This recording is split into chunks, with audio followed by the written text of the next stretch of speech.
Hello, I am Claire, And I am Bella. and welcome to our first ever episode. Dr. Death. Now you may be wondering, who exactly is Harold Shipman? Harold Shipman, also known as Dr. Death, was a family doctor and serial killer. He lived in Nottingham, United Kingdom. He murdered about 215 patients, 171 of which were women and 44 men. Shipman was born into a working-class family in Manchester, a bright child.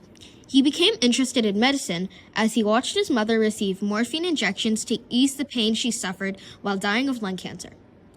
In 1970, he received a medical degree from Leeds University, and a few years later, he became a general practitioner at Abraham Amred Medical Center in Tottermone, Lancaster. How did Harold kill his patients? He used massive doses of diamorphine or prescribed abnormal amounts of drugs to kill his patients. His first victim was Mary West. He injected her with a lethal dose of heroin, then told her son that she died because of a heart attack. All of his targets were elderly women from Hyde. His last victim was Miss Grundy, a former mayoress at Hyde. She died on June 24, 1998. Mr. Shipman killed her with a heroin overdose on a visit to take her blood sample.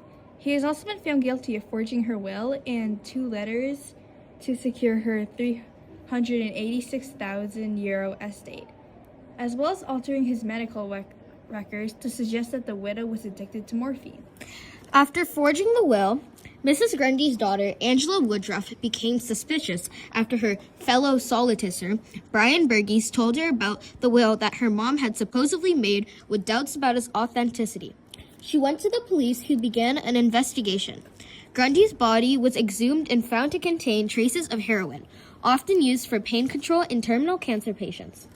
Shipman claimed that Grundy had been an addict and showed them comments he had written to that effect in his computerized medical journal.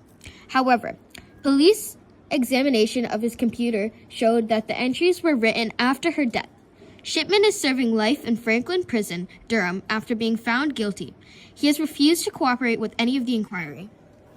A government inquiry was ordered to determine how many more patients Shipman might have murdered. In 2005, an official report found that he had killed an estimated 250 people, beginning in 1971. In most cases, Shipman injected the victim with a lethal dose of painkiller diamorphine and then signaled a death certificate attributing the incident to natural causes.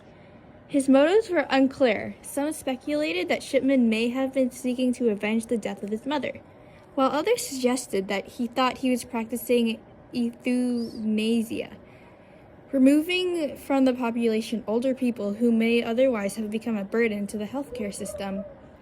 A third possibility raised that he was derived pleasure from the knowledge that, as a doctor, he had the power of life or death over his patients, and that killing was the means through which he expressed this power. Despite his forgery of the will as one of his victims, financial gain appears not to have been a serious motive. One key question that plagued investigators was how such a large number of deaths could have occurred without raising suspicions of foul play. This was all the more baffling because Shipman's patients were normally healthy shortly before their encounters with him. The fact that Shipman took advantage of his patients' trust in him as a doctor made his crimes particularly arduous to the public. Bella and Claire signing out.